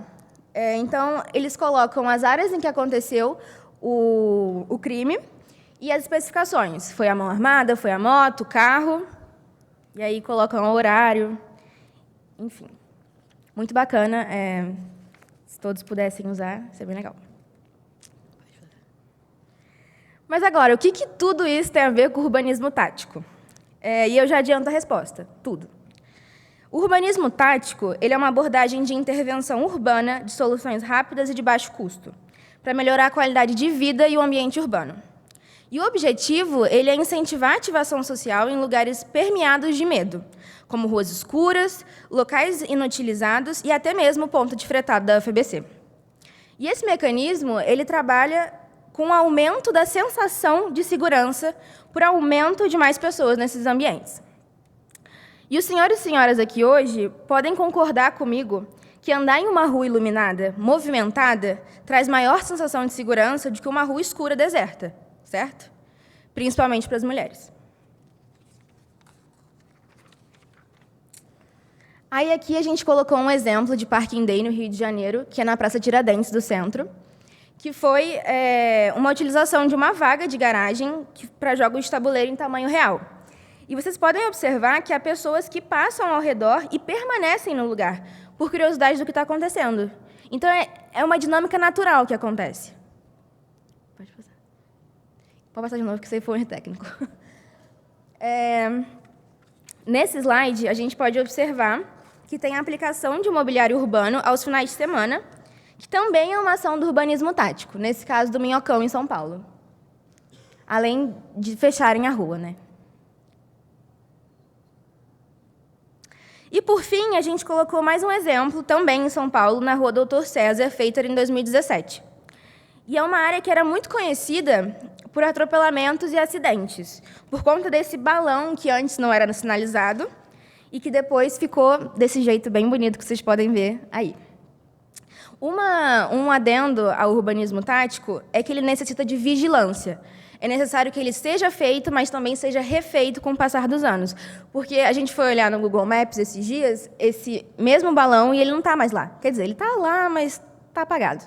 Então, é necessário que haja um monitoramento constante.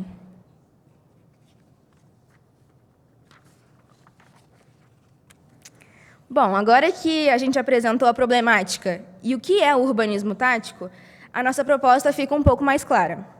Em primeiro plano, inserir o urbanismo tático no plano diretor de Santo André, para que muitos lugares, não só os entornos da UFABC, eles se beneficiem desse mecanismo.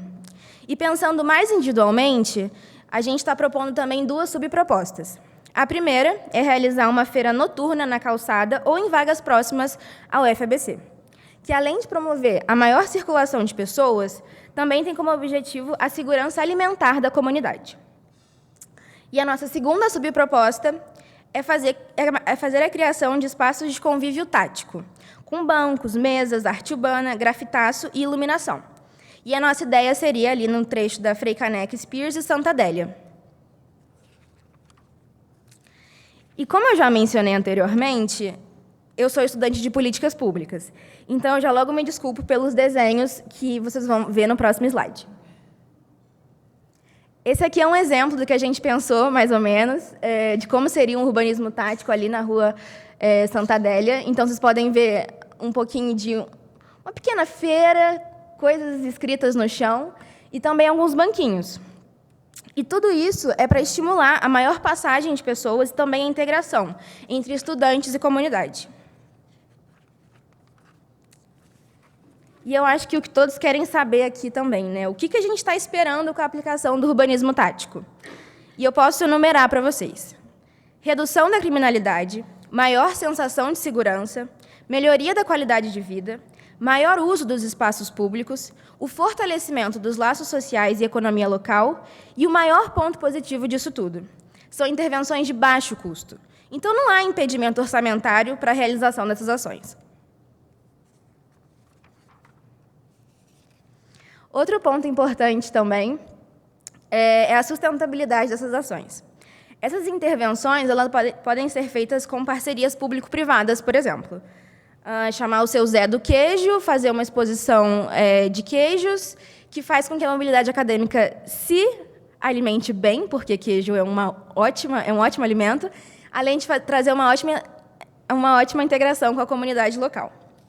Além de poder fazer uma iniciativa de um cinema local e fazer uma sessão de cinema aberto, por que não? E, além de melhorar a segurança dos locais, o fomento à cultura ele é um dos maiores benefícios. Então, é de extrema importância que a comunidade local se sinta integrada na elaboração dessas ações, entender quais são as demandas e disponibilizar as ferramentas necessárias para a realização delas. Enfim, concluo minha fala aqui hoje, agradecendo mais uma vez pela oportunidade e atenção de todos, e reafirmando a importância de nós, tanto como comunidade acadêmica e os senhores e senhoras presentes aqui hoje, em sempre buscar novos mecanismos para melhorar a qualidade de vida da nossa comunidade. Acredito fielmente que a aplicação do urbanismo tático no Plano Diretor de Santo André é um caminho possível e urgente em resposta à problemática da violência, além de ser um potencial transformador da cidade a partir da escala humana. Obrigada. Obrigada.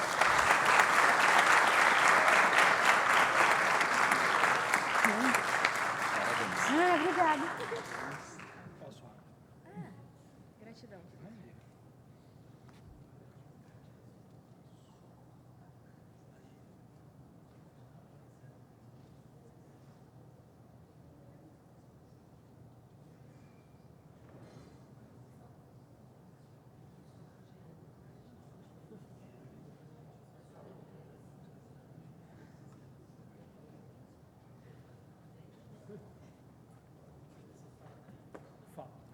Quer que eu fale daqui? Neste momento, após todas as apresentações, na verdade, primeiramente agradecendo a participação da aluna Gabriela Macedo Cota pela belíssima participação em nome de seu grupo, representando sua equipe na apresentação deste projeto. Gostaríamos de, antes de darmos encaminhamento ao final deste evento, de abrir ao público presente para que possa se manifestar ou realizar perguntas a alguns dos membros que realizaram explanações de seus projetos. Então, por favor, caso algum membro do público gostaria de se manifestar, por favor, que indique seu desejo de participação.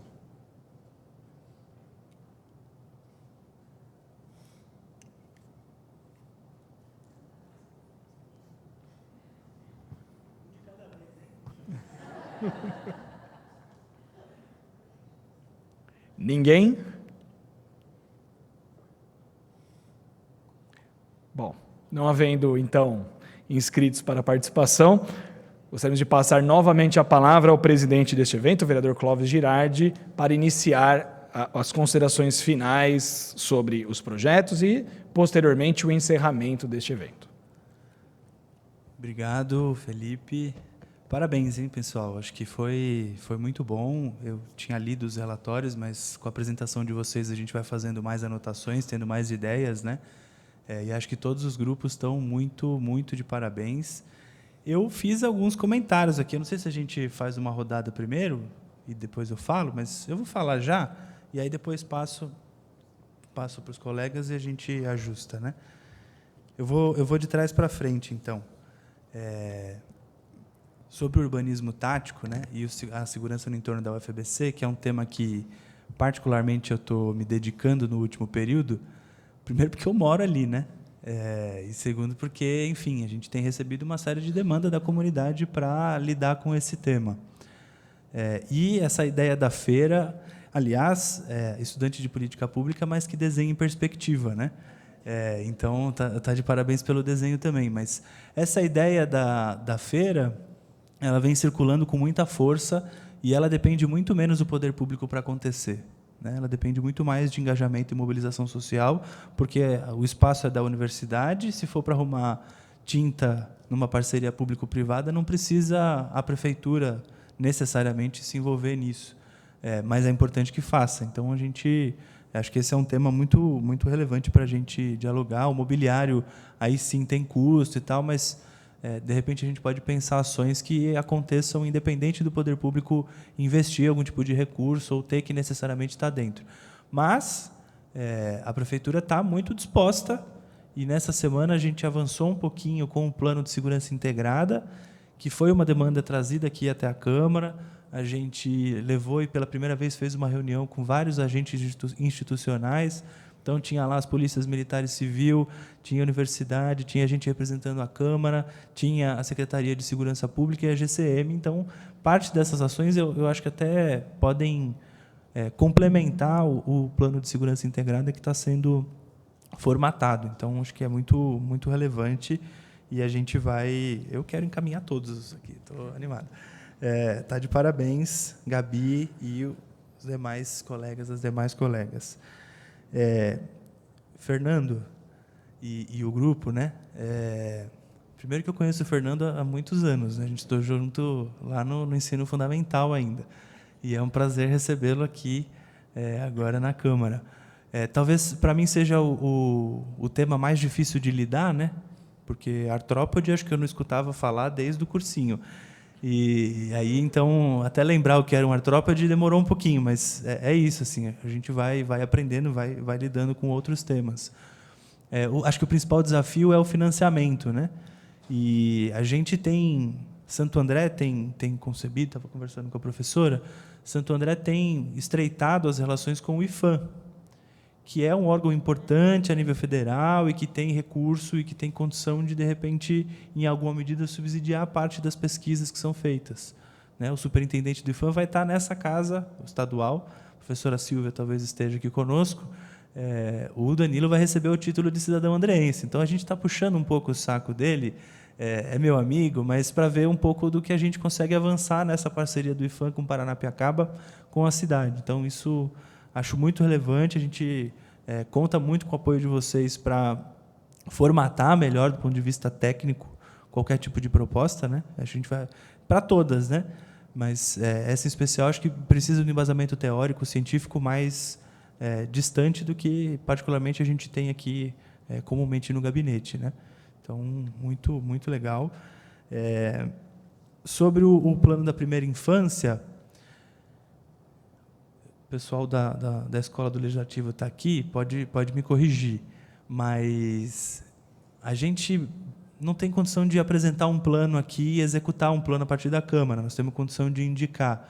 Mas a gente tem condição aqui de formular uma política municipal voltada à primeira infância, que dê diretrizes, que dê, enfim, o embasamento institucional para a elaboração de um plano. Né? Então, acho que isso a gente tem muita condição de apresentar, de avançar aqui na Câmara um pouco nesse sentido. Não é muito comum. Né? Nos 4 meses que eu estou aqui, eu não vi esse tipo de projeto, mas acho que a gente tem condição de avançar, de construir, a gente também conta com a ajuda de vocês para isso. Acho que dá para avançar bastante também nessa elaboração, nessa propositura. Sobre a segurança cicloviária, eu acho que a gente tem muita condição de avançar nas indicações. Esse é um tema muito relevante para a cidade. Acho que a gente vem falando muito sobre isso aqui, não só em relação à ciclovia, ciclofaixas e a malha cicloviária como um todo, mas como a mobilidade ativa em Santo André é muito prejudicada. Eu costumo dizer que o pedestre é muito maltratado aqui em Santo André.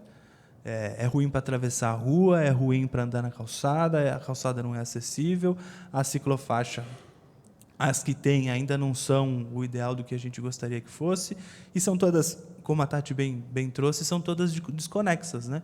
A gente tem a ausência de uma malha, e isso está previsto no Plano Municipal de Mobilidade, e a gente precisa implantar. Né? Acho que esse é um ponto fundamental, mas gostei muito também da ideia que a Tati trouxe de um programa de conscientização, de educação de trânsito, que eu acho também que é outro ponto importante. Acho que o motorista de carro em Santo André também ele se sobrepõe, tem uma coisa cultural de sobreposição, não só em Santo André, mas no Brasil, de sobreposição do carro individual em relação ao ônibus, em relação aos menores, né? Então, em relação aos pedestres. A faixa de pedestre está ali, e por que você não para o pedestre passar? Né? Já está no CTB, já está no Código de Trânsito Brasileiro. Mas nós precisamos mudar um pouco dessa cultura, e acho que esse é um caminho também bem interessante para a gente avançar. E faltou tarifa zero, né? Que, assim, talvez a luta da minha vida nos últimos anos, e estou muito feliz com o resultado que vocês apresentaram, gente. Então, a gente está desenvolvendo, para quem não sabe, nós lançamos aqui na Câmara, no último dia 14 de maio, o estudo para a implementação da tarifa zero em Santo André. Algumas pessoas aqui estavam presentes. E a gente está iniciando agora esse processo da pesquisa, primeiro de dizer quanto custa, e acho que a estimativa que vocês fizeram é muito interessante, mas acho que com o que a gente conseguiu de dado até agora deve ter um número mais preciso. E o passo seguinte é como paga. E acho que nisso vocês avançaram muito, analisando receita, não só aquilo que está dentro do escopo da mobilidade, mas olhando também para outras fontes. Acho que isso foi muito interessante, muito bom, e certamente esse trabalho vai ser referência para o trabalho que a gente está fazendo do estudo, que eu acho que, se tudo der certo, a gente até agosto consegue apresentar para a cidade um debate aí mais inteiro sobre esse tema. Então, para finalizar, para não estender demais, mas eu estou assim, muito feliz, parabéns a todas e todos vocês, vocês arrasaram, e acho que essa casa ganha muito com a contribuição que está nesses projetos que vocês apresentaram, a cidade ganha muito, e é isso. Obrigado, gente, parabéns.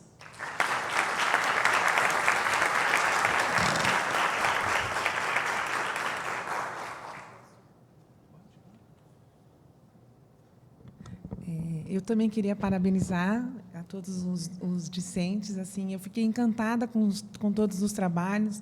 Vocês foram a fundo, cientificamente falando. Eu, de fato, fiquei impressionada com os trabalhos. Não vou detalhar os trabalhos, até porque não vão passar por uma arguição, né, pelo amor de Deus. Com relação ao que você falou, que o vereador Clóvis falou com relação ao trabalho do Fernando, eu trabalho com monitoramento de qualidade de água.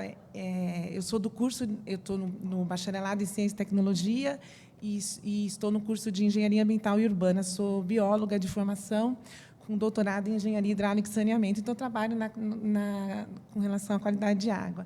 E hoje eu estou como vice-diretora, nem falei isso na minha fala, queria ter falado para vocês, sou vice-diretora de um centro de engenharia, modelagem e ciências sociais aplicadas. E o que vocês fizeram hoje aqui são ciências sociais aplicadas. Então, vocês estão de parabéns. E aí a gente consegue ver a relação da engenharia, por exemplo, no trabalho do Henrique, né? Não, do Fernando, com as sociais aplicadas. E é assim que e assim que foi concebido os centros na Universidade Federal do ABC.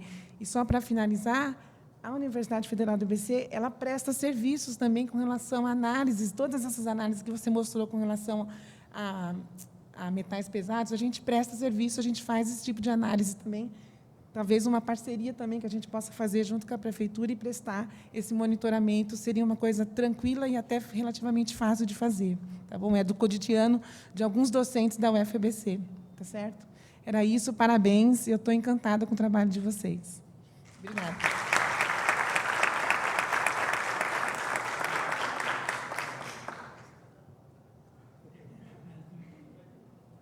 Eu não sou nem maluco de contradizer o professor aqui, né?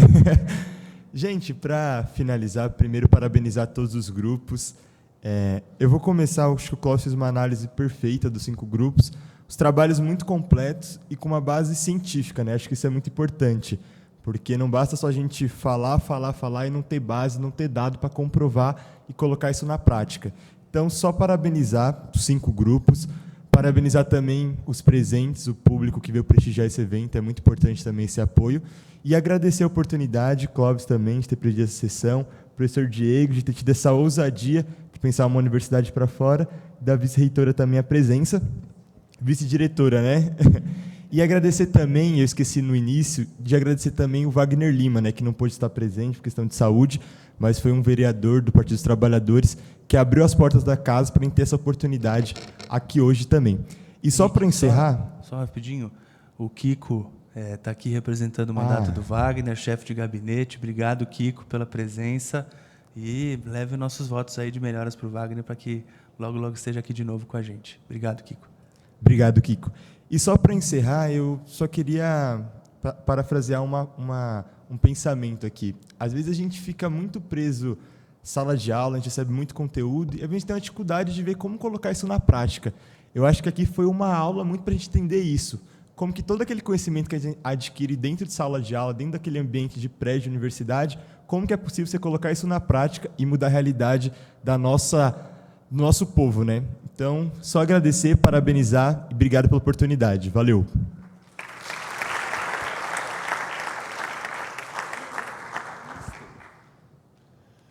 Bom, eu não tenho muito o que falar, né? Porque eu acompanhei os trabalhos de todos desde do início de fevereiro. Sou suspeito para falar. O nosso primeiro encontro, eu falei para eles que somente os melhores trabalhos iam ter direito de vir aqui e defender, né? Então, eu não precisei escolher. Os 5 ótimos trabalhos, né?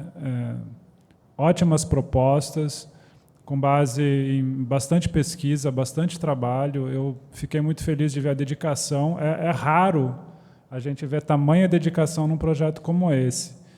Então, em outros projetos, né? Mas nesse projeto em específico, eu fiquei muito feliz de ver tamanha dedicação, tamanho esforço nos ensaios, nas conversas.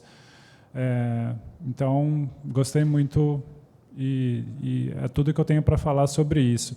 Eu acho que atingiram o objetivo, né? O Clóvis aqui ele se prontificou a fazer todas as indicações para todos os trabalhos.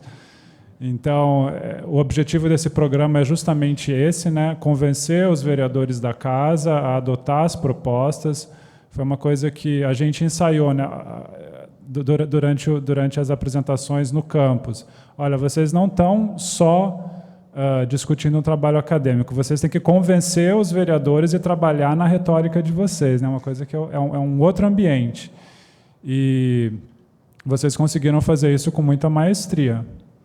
Então, a gente vai acompanhar o vereador Clóvis, a gente vai acompanhar os outros vereadores, desejar muita boa sorte na articulação política aí com os seus colegas de casa. Também queria, para finalizar essa fala, dizer que gostaria muito que tivéssemos outros eventos como esse na Câmara, que outros grupos, outros temas pudessem ser trazidos aqui, para serem discutidos em novas propostas com base em pesquisa científica. Então, para os assessores, para os vereadores que possivelmente verão essas gravações ou terão acesso aos relatórios, queria convidá-los a todos a encaminhar para nós da universidade demandas por pesquisa, né? Esses relatórios síntese que foram criados pelos alunos, eles vão inaugurar o banco de ideias legislativas aqui da casa.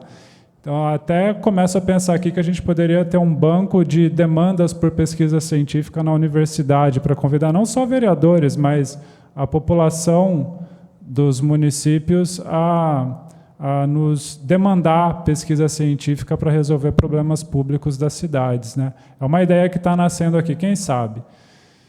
Para a gente continuar construindo, né, esse trabalho de articulação entre a Câmara e a universidade. Então, todos estão de parabéns. Queria, agora para finalizar mesmo, deixar um agradecimento muito especial aos servidores da casa, principalmente aqueles que eu tive mais contato, o Felipe, a Adriana, a Cristiane, né, que o profissionalismo dos servidores da casa é algo que facilitou muito todo o nosso trabalho. Tiveram que criar, né, pensar numa forma de elaborar essa sessão do zero, porque é a primeira vez que a gente está tendo isso. Então, eu deixo o meu agradecimento e a minha gratidão. É isso, gente.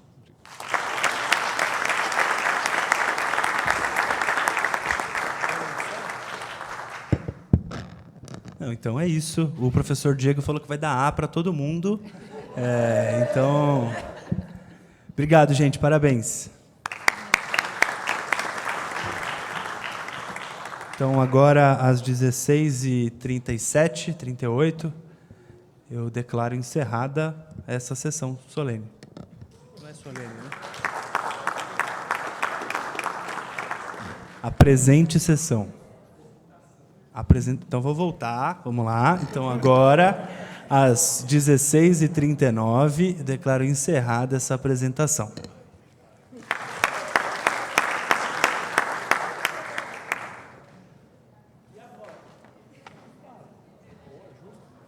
Alunos dos grupos, por favor, venham aqui para fazer uma foto com os membros.